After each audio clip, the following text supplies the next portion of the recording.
Hey there, Kenneth French of Vast Voice, telling business secrets to entrepreneurs. We're very, very happy you stopped by. Either you're going to watch this or listen to this because you want to take your business to the next level. You're probably an entrepreneur who's either just starting out or you've been around for quite a while and you want to take your business to the next level. You're probably a real estate investor, maybe even a real estate agent, maybe a professional or of some sort, professional advisor of some sort.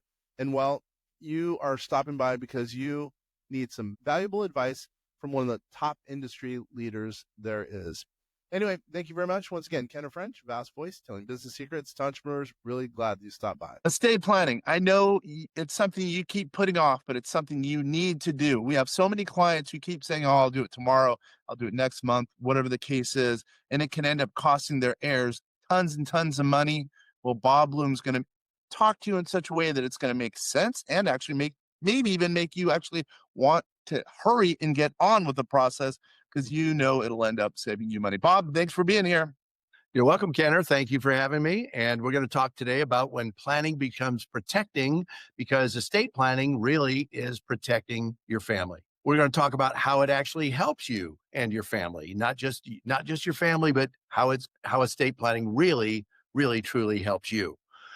Estate planning avoids two big problems that we're going to have. One is estate taxes, and you may not have an estate tax problem. The vast majority of people in America don't, but almost everyone will have a probate problem. And probate is something we will talk about in just a minute. Now, estate taxes are a federal tax, and then 17 states have what's called an inheritance tax. In the one big beautiful bill that was passed in 2025, the estate tax exemption rose to $15 million for an individual and $30 million for a couple, 15 times 2. And that is now indexed to inflation. So it will continue to go up. Now, if you happen to have an estate larger than $30 million and you're married, the amount in excess of the exemption amount can be taxed as high as 40%. So it does make sense to do estate planning to reduce estate taxes. All right. These exemption amounts, 15 million and 30 million, are automatic. Anybody gets that. But then if you're above 30 million or 15, then we need to do some real estate planning. The reality is only 0.2% of estates will pay an estate tax in any given year. So the vast majority of people will not. Now, that's not necessarily true for estate inheritance tax. The exemption amount on the federal level, remember, is 15 million for an individual. On state levels, it's often $1 million is the exemption amount. That varies from state to state, of course, but some states are as low as $1 million. And after that, you're going to pay an inheritance tax. So it does make sense to pay attention to estate taxes and inheritance taxes. An irrevocable trust or irrevocable trust, however you want to pronounce it, can reduce or avoid estate taxes altogether. The reason is an irrevocable trust is an entity that you now do not own. And when you transfer money or assets into an I can't even say it, an irrevocable trust, then you've gotten those assets out of your estate and it is now in the trust. So that is a way to avoid estate taxes. Now, you may think, well, I don't want to give my money away, but the reality is you're going to give your money away at 40% or more in federal estate taxes anyway. So it makes sense to put it into an irrevocable trust and then benefit somebody that you care about. Estate planning avoids two big problems that we talked about. The first is estate taxes, which we've just talked about. But the bigger problem that applies to everybody is probate. We will go through probate. Now, people often say, well, what's the difference between a will and a trust? And the short answer is this: a will takes you to probate and a trust avoids probate. Now, so what is probate? Well, it's a judicial process. You've all heard of probate court. So when someone passes on and they're now going through probate, the estate has to hire an attorney who will then evaluate the assets, and that's the court's job also. But think of it this way. What is probate really all about? It's to make sure everybody gets paid who you owe money to, and that your estate gets paid by people who owe you money. So, think of this. If you passed away right now, you would probably owe people money. And at least a life insurance company would owe you money. So the purpose of the probate court is to make sure that those who owe the estate money pay the estate, and then the estate pays the people that it owes, credit card bills, et cetera, et cetera. Okay. So that is the purpose. Now it's a process that can take time, as you can imagine. There's a time period in which the creditors of the estate can make claims upon the estate. So there's lots of waiting. There's lots of back and forth with the court. Finally, when the court is satisfied that all of the assets that are supposed to be in the estate are there, and all the creditors have been paid who made a claim, they will close probate and settle the estate. All right. That can take months, sometimes years, and sometimes even decades. Now, during that time, you do not, let's assume you're an heir. You had a rich uncle who died.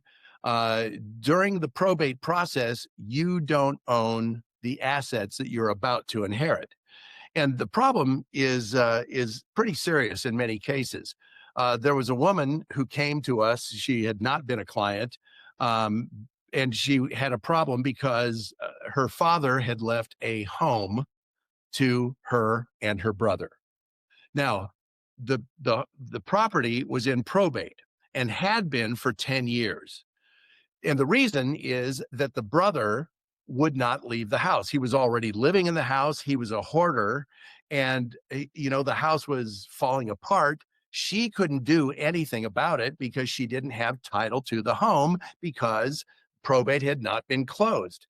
And so this house, which was a valuable asset, was literally crumbling in before her eyes, and she couldn't do a darn thing about it. And she had been in probate in this limbo for about 10 years. So I'm not saying that your probate would last that long, but it is a process, and it is something to be avoided. And it's not difficult to avoid because we can use a living trust to avoid it. As I mentioned, it could be lengthy, months or years. It could be expensive. It could be subject to contests like lawsuits, will contests. If you own property in multiple states, you will have to go through probate in all of those states. Lots and lots of waiting, and everything is public as well. So we want to avoid probate if at all possible. And to avoid the problems with a will, which comes from, which results in probate, we want to use a trust. Now, there are two types of trust, and one is a revocable trust, and the other is what we've already talked about, an irrevocable trust.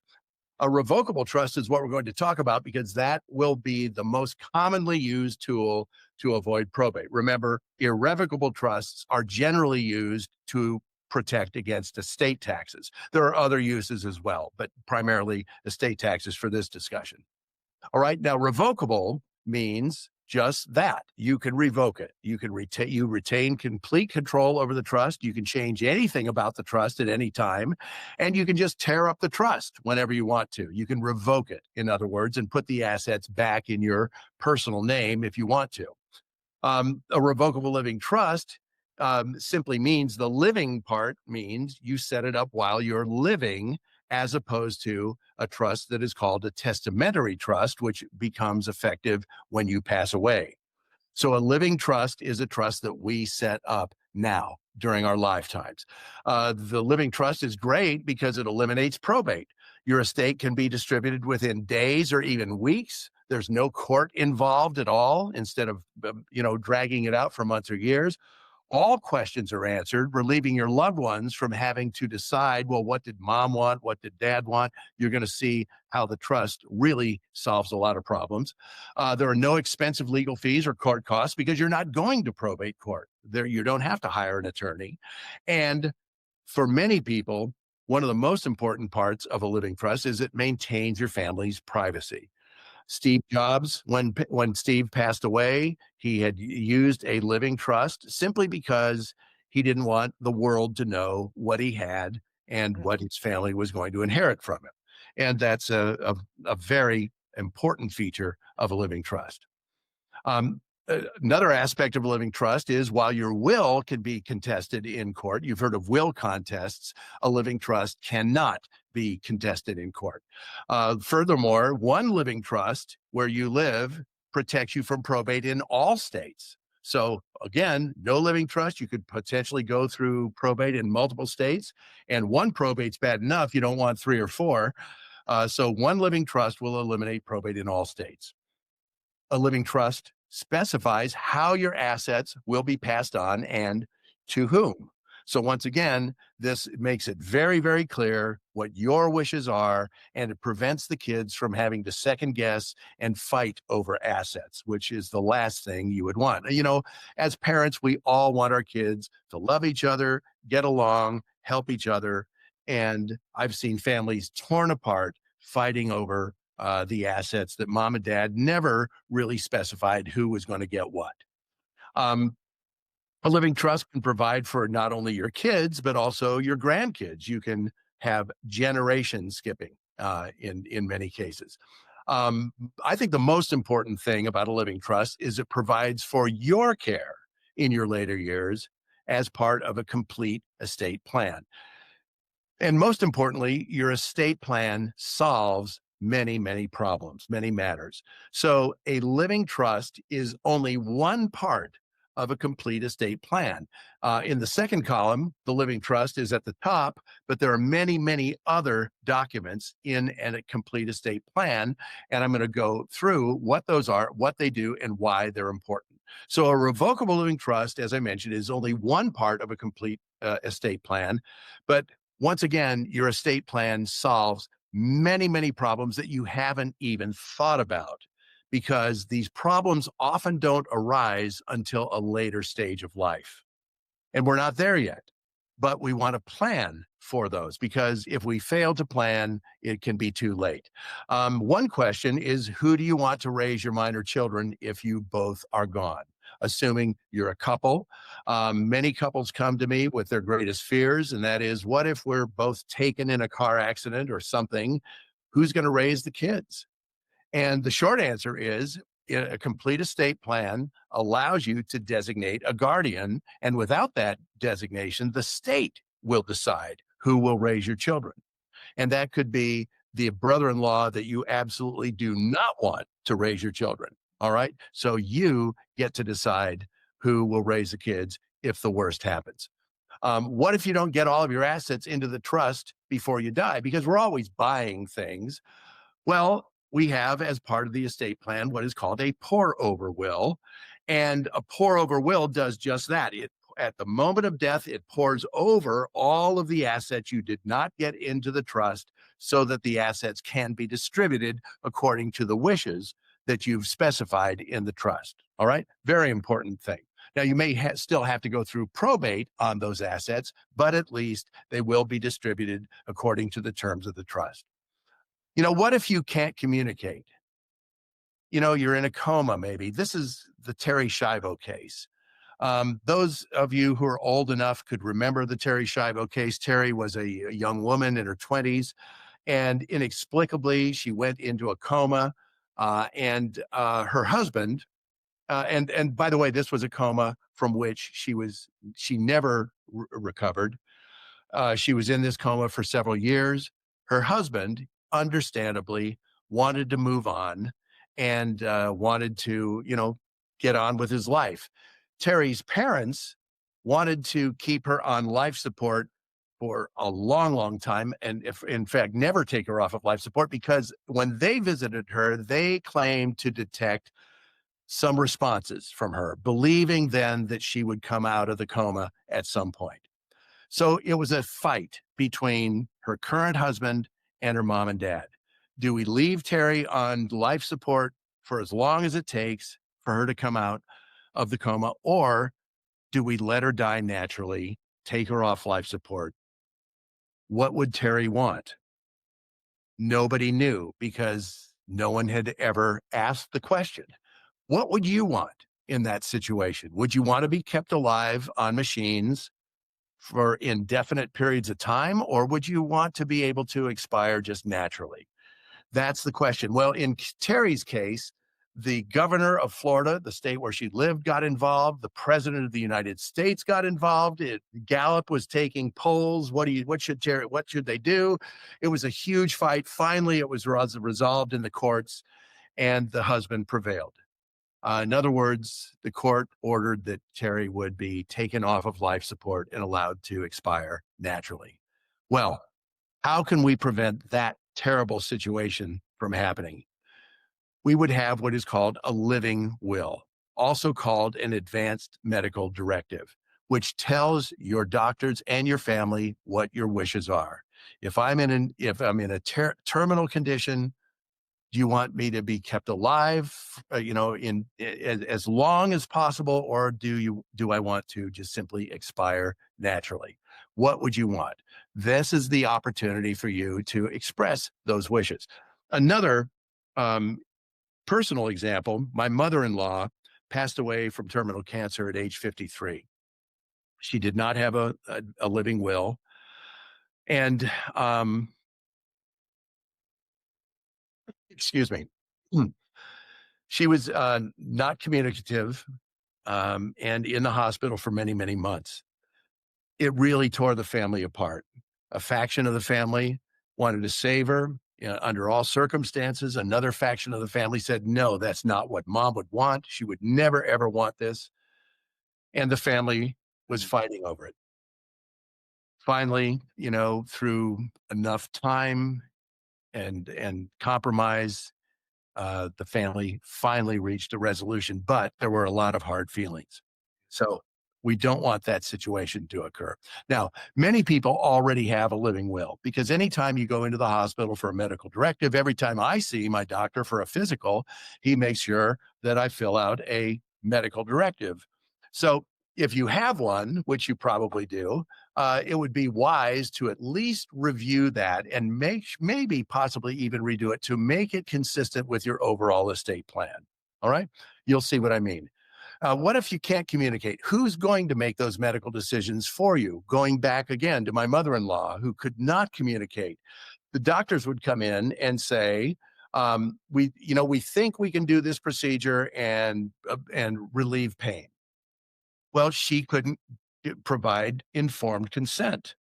Mm-hmm. So the problem was the doctors couldn't do anything. So who would make medical decisions for you if you were in that situation? Well, a medical power of attorney states who you want to make those important medical decisions for you. So your agent can then provide informed consent for your medical care. Very important to have a medical power of attorney. How will your doctors and your loved ones have access to your medical records to make the best decisions? We will also have what is called a HIPAA waiver. HIPAA is a federal law that prevents your medical information from being disseminated to only to anyone outside of your doctor group. So if your medical agent is required to make decisions, they need to know what the doctors are saying. You would need to have a HIPAA waiver allowing that person to receive your medical information. That's part of an estate plan. Let's say you've been a very good investor. You've got a lot of real estate. Maybe you've got a lot of stocks and bonds. But now you're up in years and, maybe you're not fully with it anymore. Dementia does set in sometimes. Who's going to pay your bills and run your business if you're not able to? And I want to tell you a story. It's a true story. I live in Dallas, Texas, and a very wealthy part of Dallas is Highland Park. And there was a widow in Highland Park who was getting up in years. And Highland Park as a city sends out a report every year on the city finances. And this woman looked at it and thought it was a bill and wrote a check for millions and millions of dollars to the city of Highland Park. Not all with it. It wasn't a bill. It was just a report. So you don't want that to happen, to your inheritance. If you're a son or daughter of mom and dad who are getting up in years, you want to make sure that someone will be able to basically take the keys away from grandpa and be able to run the business on his behalf. I remember that story, by the way. It's an incredible story. And that shows you the power of some of these documents, et cetera. And by the way, if Yeah. anyone has any questions, go ahead and put them in the chat. Number one, we have staff here who will be answering the chat. And also, by the way, let me ask this, Bob, can you provide your contact information in case anyone wants to get a hold of you immediately? Sure. Our phone number, office manager will answer that phone, and it is 945-542-7738. So that's 945-542-7738. Happy to talk with you. So, Kenner, you raised a very good point. That is the power of these documents. These documents are real. They are honored by courts. They express your wishes. And so in this example, a durable power of attorney for management of property and personal affairs is absolutely critical. Otherwise, in the example I just gave of the Highland Park widow, she could have completely given away the estate without knowing that she had done so. That's not what you want to happen to your inheritance, right? So what will happen to your digital assets, your crypto, other digital assets that you may have? Well, once again, we have provided for that in the estate planning documents. So in other words, your passwords, et cetera, will be accessible by the person that you designate.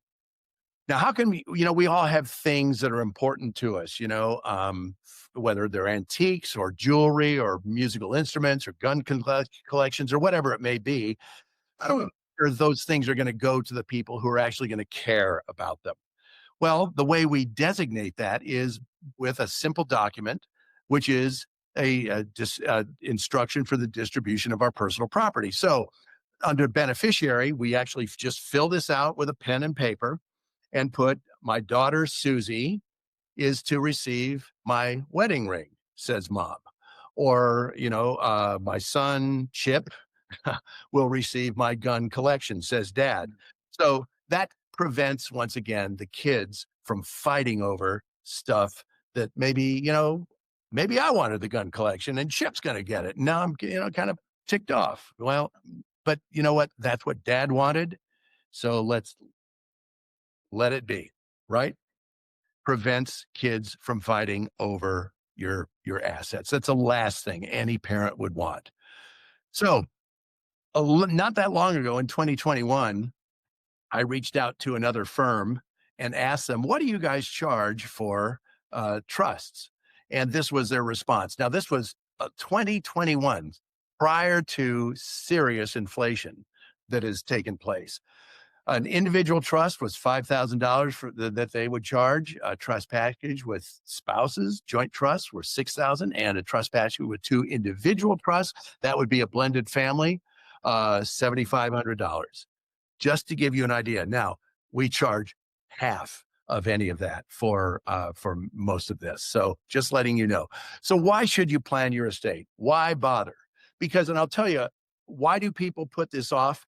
Because we don't want to face our own mortality. We don't want to think about ourselves in a demented state. It's not pleasant to think about that. So it's just so much easier to avoid it, not think about it, but then the worst happens when we fail to plan. So why should we plan our estate? Why? Let's put on our big boy pants and face the music and realize we're not going to live forever and we have to take care of this kind of thing. The reason we plan our estate is because anything good requires a plan. The comments that I get are these: I feel so good this is finally done. I've been meaning to do this for a long, long time. I'm sleeping better already. Getting this done relieves so much stress. This is empowering. And let me just give you one other personal example. My wife and I like to travel, and this is a really common thing. I'll be saying, honey, look, we need to get to the airport. We're going to miss our plane. Let's go. And she's cleaning the house. And I say, what are you doing? We can clean the house when we get back. Come on, let's go. And she says, listen, I won't be able to enjoy myself on vacation. No, I have to come home and clean the house. In other words, it's psychic. And the same thing is true here. Having your estate planned gives you psychic pleasure. It means that you know that you've done what needs to be done, and you really do sleep better. The ultimate comment I get is, I finally have peace of mind. And what is that worth? How do you put a dollar figure on peace of mind? So that is estate planning, and planning your estate is an expression of love for your family. So just a comment that I get all the time. The most important thing is knowing that my wife and kids are protected forever. And that is why we plan our estates. And if you want some more information about estate planning, because this was really just an introduction, 30,000-foot view, feel free to contact us. We're more than happy to help you. It really is incredible how many people don't plan, and then it ends up costing the kids, because there's infighting, and then at the same time financially, because there was no proper planning, tax wise, it ends up. And then also when people die, all of a sudden people come out of the woodwork. Oh, I want money. I'm owed this money. And then it parades. I mean, it could take forever seemingly to get all the money in its rightful place. And it's all, everyone should be mourning. Everyone should be, well, celebrating the life of the person who died, but it gets really ugly. And I think if you take care of the stuff up front, I mean, you'll be happy. You'll be able to do things from the grave, if you will. And here, I'm going to give a quick story. So I was flying from Seattle, where I live, to Colorado. And this is going to sound crazy, but it was a very, very, very rocky trip. I mean, lots of turbulence. And I thought at one point I was going to die. It was just freaking. And I know this is going to sound weird, but at one point I was kind of at peace, because I remembered that all my stuff was taken care of as far as an estate plan. And I was at peace. I know it's crazy, but here I was thinking I was going to die. Oh, it's over. And then all of a sudden I remember, well, wait a minute, my estate plan's taken care of. My kids are fine. And by the way, it ended up working out. We landed no problem. But anyway, like similar to Leslie and your wife, when you're saying that she wants to get the house prepared before a trip. Anyway, this has been helpful. I'm going to ask you one question. Sure. So, some people say, how are you different and unique in that you make it so the process isn't quite so ugly, in that you're talking about your demise? What are some of the things you do in that regard to make it easier, make that process easier as an attorney? Well, we consult with our clients on a number of times. It's not a one and done kind of thing. It's going to be an evolution. And as we discuss these things, it gets easier and easier, because, now we're in a different frame of mind. We're now planning into the future, rather than, just thinking, what do I want right now? Where am I going to have dinner tonight? We're thinking, more globally, and we can help clients get into that frame of mind, and plan for the inevitable in a much calmer way, in a much more peaceful way, and in a way that they actually appreciate, as you could hear from the comments that we get. Mm-hmm. In closing, what I would say is I wouldn't refer business to Bob if I didn't realize that he was one of the best in the business. He is a great attorney. All of our clients always come back saying how great he is, how he's taking care of them from beginning to end. So I want you, if you're out there and you don't have an estate plan, you're even thinking about getting an estate plan or what have you, please do reach out to him. You will be glad you did. I'm willing to bet you that. My name's Kenneth French with vastsolutionsgroup.com, and I wholeheartedly support Bob and what he does, because he will take care of you and your family. Trust me on that. Bob, thank you very much. And for all the people who are watching and listening out there, I really do appreciate you taking the time to watch and listen to this. Once again, Kenneth French from vastsolutionsgroup.com.